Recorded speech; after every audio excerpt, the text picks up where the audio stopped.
So today we'll have a clinical discussion and management of peripheral vascular disease. Yes, sir. Do you have a case scenario with you? Yes, I have a case, sir. Then you can start presenting. Sir. Just have a discussion on it.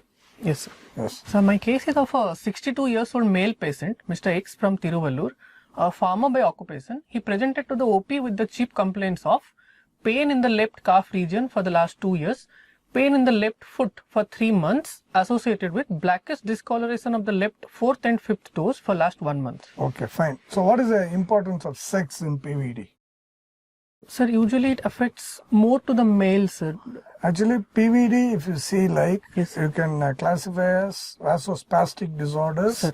and vaso-occlusive disorders. Sir. And also you can classify as acute ischemic limb and chronic ischemic limb.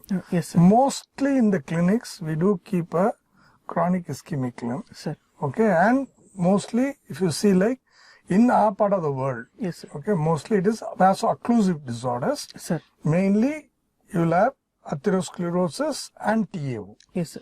So if you take about the sex, atherosclerosis can affect both the sexes, Sir. though it's slightly common in men.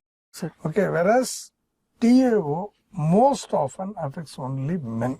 Sir. Okay, so Yes, sir. younger patient, okay, male, it affects. Yes, sir. Okay, again, the age is important. Yes, sir. So any patient with less than 40 years Yes, sir. with this symptom, what do you think So of? more likely to be TAO, sir. Burgess disease, Burgess more disease. likely to be a thromboangiotis obliterans. So above 40 years, Sir. more likely to be a Atherosclerotic. atherosclerotic vascular disease. Sir. So the chief complaints are like pain, mostly Yes, it is sir. a pain. Then also you said blackish discoloration. Yes, sir. And other than that, they'll also present with arterial ulcers Yes, in sir. some cases. Okay. Yes, sir. Okay, go ahead with the history of presenting illness. Sir. So the patient was apparently asymptomatic 2 years back, after which he experienced cramping type of pain in the left calf region, which was insidious in onset, experienced on walking for nearly half a kilometer. In spite of the pain, he used to walk continuously and it got relieved upon taking rest. So this is a type of claudication pain. Yes, sir. Okay, so it's a claudication.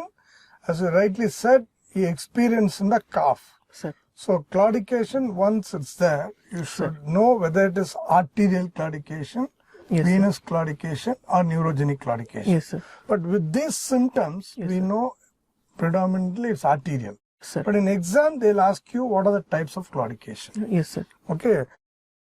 So arterial, how do you differentiate? Sir, in arterial claudication, sir, the claudication pain will start only when the person starts to walk. Very good. And So it will- while walking, he'll get. Yes, okay, sir. while walking, he'll get. Yes, right? sir. Yes, sir. And with the rest, it is graded, right? It Yes, is sir. graded. So claudication, grade 1, he walks, he gets pain, he continues walking and the pain disappears. Yes, sir. As you know, it is because of the substance P that is released, sir. it gets washed away. Yes, sir. In grade 2, it's called Boyd's grading. Yes, sir. In grade 2, he walks, he takes rest for a while, again he continues walk. Yes, sir. Okay, grade 3 is where he has to take absolute rest for a prolonged period. Yes, sir. That is great. Right now, we include rest pain as Yes, sir. Boyd's 4. So Sir. grade 4. That is important. So arterial claudication occurs when the muscle is put into exertion. Yes, right? sir. Sir. Venous claudication, when do you get? So venous claudication side occurs when it is present at the beginning of the No, walking. only, sir. actually, when he is standing for a longer period, Yes, sir. okay, when he stands for a longer period, the ambulatory venous pressure increases Yes, sir. and he gets pain, right? Yes, sir. That is called venous claudication. Yes, sir. Whereas neurogenic claudication is the one wherein when he lifts any heavy objects, Yes, sir. usually if you see patient with neurogenic claudication, they say, Doc, I lifted a bucket of water, after that I got a pain, shooting pain in the back, radiating down. Yes, sir. Okay, radiating down. That will differentiate. Other than that, okay, the other differences are in a venous pain, venous claudication, when the patient lies down and lifts the limb, the pain gets relieved. Yes, sir. Whereas arterial claudication, it worsens. Yes, And when sir. he puts his foot down, due to some gravity and other things, the pain may be relieved. Yes, sir. Okay, neurogenic claudication, they'll have pain in the back shooting down to the leg. Sir. Okay, mostly it is unilateral. Yes, So sir. these are 3 types of claudication you should know. Yes, sir. And obviously when these things, it is obviously a arterial claudication. Yes, sir. Okay, right? Sir. So his symptoms worsened gradually over the last 2 years and he has been experiencing pain on walking a distance of around 100 meters for the past 3 months. And he has had to take rest to get the pain relieved. He was experiencing continuous dull aching pain in the left foot for the past 3 months, even while at rest, with no pain-free interval, and it got slightly relieved on hanging the limb down. There is history of slip disturbance present due to the pain, history of blackish discoloration. Fine. So the pain, as such, when you tell about the claudication pain, you told the site of claudication. Sir.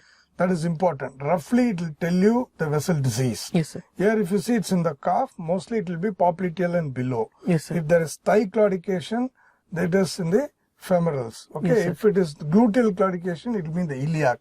So bilateral gluteal claudication, it will be iatofemoral. Okay. Yes, sir. It is iato-biiliac, right? Yes, so saddle block. Sir. Right. So the site is important. Yes, sir. The claudication distance is important. Yes, sir. The grade of claudication is important. That will tell you the progress of the disease and also the response to your treatment.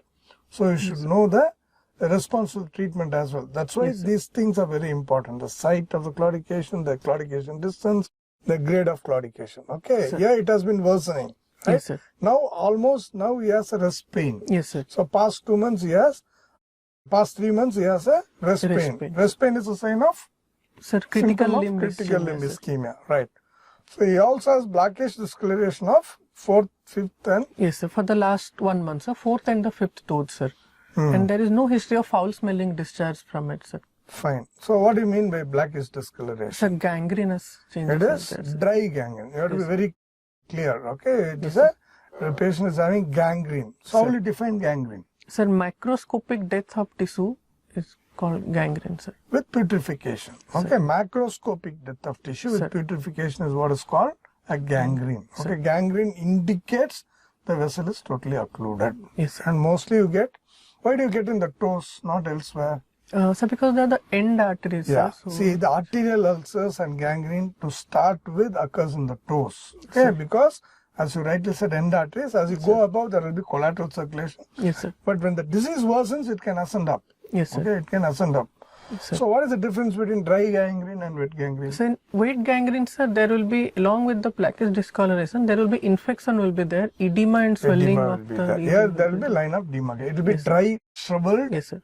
blackish in color, and there will be line of demarcation. Sir. At times associated with ulcer as well.